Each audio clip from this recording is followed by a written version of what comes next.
నమస్తే, welcome to mass media TV. ఇప్పుడు headlines చూద్దాం. అయోధ్య చేరుకున్న చిరంజీవి రామ్ చరణ్. ప్రాణ ప్రతిష్ఠ సుముహూర్తం 84 సెకండ్లే. అయోధ్య ఆలయంలోని పాత విగ్రహాన్ని ఎక్కడ ఉంచుతారంటే, దేశంలోని చారిత్రాత్మక ఆధ్యాత్మిక నగరం అయోధ్య ఒక ప్రత్యేకమైన శోభతో మెరిసిపోతుంది. అయోధ్య బాలరాముడి ప్రాణ ప్రతిష్ఠ కార్యక్రమం నేపథ్యంలో ఆధ్యాత్మిక శోభను సంతరించుకుంది. ఇక నగరం మొత్తం దేశం నలుమూలల నుంచి వచ్చిన భక్తులతో నిండిపోయింది. దేశంలోని ప్రముఖులు, సెలబ్రిటీలు అందరూ అయోధ్యలోనే ఉన్నారా అనే పరిస్థితి అక్కడ ఉంది. ఇక తాజాగా మెగాస్టార్ చిరంజీవి, ఆయన భార్య సురేఖ, తనయుడు రామ్ చరణ్ అయోధ్యకు చేరుకున్నారు. అయోధ్య ఎయిర్పోర్ట్ లోని కార్యక్రమ నిర్వాహకులు వారికి స్వాగతం పలికారు. అనంతరం అక్కడి నుంచి వారు భద్రతా సిబ్బంది మధ్య బస ఏర్పాటు చేసిన ప్రాంతానికి బయలుదేరారు. ఇక ఎయిర్పోర్ట్ లో చిరంజీవి మాట్లాడుతూ, అయోధ్య బాలరాముడి ప్రాణ ప్రతిష్ఠ వేడుకల్లో పాల్గొనడం పూర్వజన్మ సుకృతంగా భావిస్తున్నానని చెప్పారు. తాను ఎంతో భక్తితో కొలిచే హనుమంతుడే తనకు ఆహ్వానం పంపినట్టుగా ఉందని పేర్కొన్నారు. సర్వాంగ సుందరంగా ముస్తాబైన అయోధ్య రాముడి రామ మందిరంలో బాలరాముడి విగ్రహానికి మరికాసేపట్లో ప్రాణ ప్రతిష్ఠ జరగనుంది. వేద పండితులు, సాధువుల ఆధ్వర్యంలో జరగనున్న ఈ కార్యక్రమానికి దివ్య ముహూర్తం నిర్ణయించారు. ఈ సుముహూర్తం కేవలం 84 సెకండ్ల పాటు మాత్రమే ఉందని పండితులు చెప్తున్నారు. మధ్యాహ్నం 12:29:03 నుంచి 12:30:35 వరకు అభిజిత్ ముహూర్తంలో బాలరాముడి విగ్రహానికి ప్రాణ ప్రతిష్ఠ జరగనుంది. ఈ కార్యక్రమంలో పాల్గొనేందుకు ప్రధాని నరేంద్ర మోదీ ఢిల్లీ నుంచి మరికాసేపట్లో అయోధ్యకు చేరుకోనున్నారు. ఉదయం 10:25 అయోధ్య చేరుకొని వివిధ పూజా కార్యక్రమాలలో పాల్గొంటారు. ప్రాణ ప్రతిష్ఠ కార్యక్రమంలో భాగంగా 150 మంది సాధువులు, మత గురువులు, 50 మంది ఆదివాసీ తెగలకు చెందిన ప్రతినిధులు పాల్గొనున్నారు. ఇక వీరితో పాటు వివిధ రంగాలకు చెందిన ప్రముఖులు, కరసేవకుల కుటుంబ సభ్యులు సహా ఆహ్వానం అందుకున్న 7,000 మంది అతిథులు అయోధ్య చేరుకున్నారు. కాగా ప్రాణ ప్రతిష్ఠ కార్యక్రమం పూర్తయ్యాక అతిథులను ఉద్దేశించి ప్రధాని మోదీ ప్రసంగించనున్నారు. ఆపై సీఎం యోగి, శ్రీరామ జన్మభూమి తీర్థ క్షేత్ర ట్రస్ట్ చీఫ్ మహంత్ గోపాల్ దాస్ కూడా ప్రసంగిస్తారు. దేశంలోని 100 కోట్ల మంది హిందువులు ఎంతగానో ఎదురు చూస్తున్న సమయం ఆసన్నమైంది. ఇక శతాబ్దాల కళ, దశాబ్దాల పోరాటం తర్వాత రామ మందిర సుదీర్ఘ కళ నెరవేరబోతుంది. కాసేపట్లో అయోధ్యలోని రామ మందిరంలో బాలరాముడి విగ్రహానికి ప్రాణ ప్రతిష్ఠ చేయబోతున్నారు. ఈ నేపథ్యంలోని యావత్ దేశం రామనామ స్మరణంతో మారుమోగుతుంది. ఎక్కడ చూసినా జై శ్రీరామ్ అనే నినాదాలు వినిపిస్తున్నాయి. శ్రీరాముడి జెండాలు కనిపిస్తున్నాయి. రామ మందిరాలు, హనుమాన్ ఆలయాలు భక్తులతో కిటకిటలాడుతున్నాయి. ఇక అయోధ్య రామాలయ గర్భగుడిలో 51 అంగుళాల కొత్త మూర్తిని ప్రతిష్ఠించారు. అయితే ఇక్కడే అందరికీ ఒక సందేహం తలెత్తుతుంది. మందిరంలోని పాత విగ్రహాన్ని ఏం చేయబోతున్నారనేదే ఆ సందేహం. ఇక ఈ సందేహాన్ని శ్రీరామ జన్మభూమి తీర్థ క్షేత్ర ట్రస్ట్ కోశాధికారి గోవింద్ దేవ్ గిరి నివృత్తి చేశారు.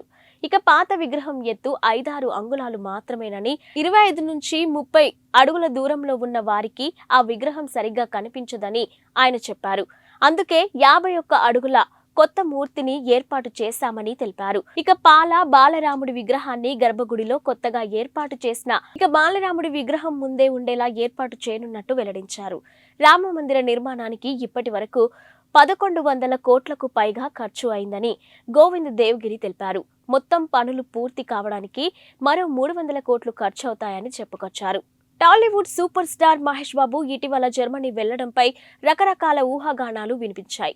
ఈ ఊహాగానాలకు చెక్ పెడుతూ అట్లాంటాకు చెందిన మూవీ ఫాలోవర్ క్రిస్టోఫర్ కనగరాజ్ ఓ ఫోటోను షేర్ చేశారు. రాజమౌళి కాంబినేషన్లోని మహేష్ బాబు ఓ సినిమా చేస్తున్నారంట. అయితే అంతర్జాతీయ స్థాయిలో రూపొందనున్న ఈ సినిమాను కేఎల్ నారాయణ నిర్మించనున్నారు. ఆఫ్రికన్ అటవీ ప్రాంతం నేపథ్యంలో సాగే ఈ action adventurous movie pre production work ఇప్పటికే మొదలైనట్టు తెలిసిందే. ఇక ఈ సినిమాలో తన లుక్ మేక్ ఓవర్ కోసమే మహేష్ జర్మనీ వెళ్లినట్టు ప్రచారం జరిగింది. తాజాగా జర్మనీలో ఉన్న మహేష్ బాబు ఫోటోను షేర్ చేసిన ట్విట్టర్ యూజర్, మహేష్ ప్రస్తుతం జర్మనీలో బ్రెన్నర్స్ పార్క్ హోటల్ స్పాలో డాక్టర్ హ్యారీ కోనింగ్ పర్యవేక్షణలో శారీరక దృఢత్వానికి శిక్షణ పొందుతున్నట్టు రాసుకొచ్చారు. అయోధ్య రామ మందిర ప్రారంభోత్సవంలో పాల్గొనే అవకాశం రావడంపై ప్రముఖ సినీ నటుడు చిరంజీవి హర్షం వ్యక్తం చేశారు. భావోద్వేగంతో ఉక్కిరి బిక్కిరి అవుతున్నట్టుగా తెలిపారు. ఇక తన ఇష్టదైవం హనుమంతుడే ఈ ఆహ్వానం పంపినట్టుగా భావిస్తున్నట్టు వ్యాఖ్యానించారు. విగ్రహ ప్రాణ ప్రతిష్ఠ కార్యక్రమం ప్రత్యక్షంగా వీక్షించే అవకాశం దక్కడం ఎంతో అదృష్టంగా భావిస్తున్నానని అన్నారు. ఇది చరిత్రలో చిరస్థాయిగా నిలిచిపోయే కార్యక్రమమని, తనకు ఈ క్షణాలు జీవితాంతం గుర్తుంటాయని వ్యాఖ్యానించారు. ఇదంతా ఆ భగవంతుడి ఆశీర్వాదమని అన్నారు. ఇక రామ మందిరంలో బాలరాముడి విగ్రహ ప్రాణ ప్రతిష్ఠ కార్యక్రమానికి దేశవ్యాప్తంగా సినీ, రాజకీయ ప్రముఖులు హాజరవుతున్న విషయం తెలిసిందే. ఇప్పటికే పలువురు ప్రముఖులు అయోధ్యకు చేరుకున్నారు. ఇక టీడీపీ అధినేత చంద్రబాబు, జనసేన అధినేత పవన్ కళ్యాణ్ అయోధ్యకు వెళ్లారు. 500 ఏళ్ల ఎదురు చూపుల తర్వాత ఈ కల సాకారమవుతుందని పవన్ వ్యాఖ్యానించారు. నేటి మధ్యాహ్నం 12:20 జరిగే ప్రాణ ప్రతిష్ఠ కార్యక్రమానికి దేశం నలుమూల నుంచి 7,000 మంది ప్రముఖులు హాజరవుతున్నారు. ఇక ముఖ్య అతిథిగా ప్రధాని నరేంద్ర మోదీ స్వయంగా ఈ క్రతువులో పాల్పంచుకుంటారు. భారత్తో 5 మ్యాచ్ల టెస్టు సిరీస్ ఆడేందుకు ఇంగ్లాండ్ జట్టు వచ్చేసింది. ఇక నిన్న శంషాబాద్ విమానాశ్రయంలో అడుగుపెట్టిన ఇంగ్లీష్ ఆటగాళ్లకు ఘన స్వాగతం లభించింది. ఇక ఆటగాళ్ల నుదుటిన తిలకం దిద్ది ఆహ్వానించారు. ఇందుకు సంబంధించిన వీడియోను ఇంగ్లాండ్ బోర్డు తమ అధికారిక ఎక్స్ ఖాతాలో పంచుకుంది. 5 టెస్టుల సిరీస్లో భాగంగా ఈ నెల 25న హైదరాబాద్లోని రాజీవ్ గాంధీ అంతర్జాతీయ క్రికెట్ స్టేడియంలో తొలి టెస్టు ప్రారంభమవుతుంది. రెండో టెస్టుకు విశాఖపట్నం వేదికగా కానుంది. ఇక కాగా విమానాశ్రయంలో క్రికెటర్లను చూసిన అభిమానులు వారిని తమ సెల్ ఫోన్లో బంధించేందుకు పోటీపడ్డారు. ఇంగ్లాండ్తో తొలి 2 టెస్టుల్లో భారత జట్టును బీసీసీఐ ఇప్పటికే ప్రకటించింది. భారత్, ఇంగ్లాండ్ జట్లు చివరిసారి 2021-22లో తలపడ్డాయి. ఇక ఆ సిరీస్లో 2-2తో డ్రాగా ముగిసింది. ఇక ఇంగ్లాండ్తో తొలి 2 టెస్టులకు ప్రకటించిన 16 మందితో కూడిన భారత జట్టులో విరాట్ కోహ్లీ కూడా ఉన్నాడు.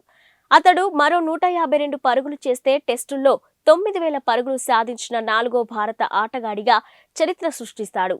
నేడు జరగనున్న అయోధ్య శ్రీరామ మందిర ప్రారంభోత్సవానికి దేశవ్యాప్తంగా రాజకీయ, సినీ ప్రముఖులు హాజరవుతున్నారు. ఇప్పటికే కొందరు అయోధ్యకు చేరుకోగా మరికొందరు ఇవాళ ఉదయం అక్కడికి చేరుకుంటారు.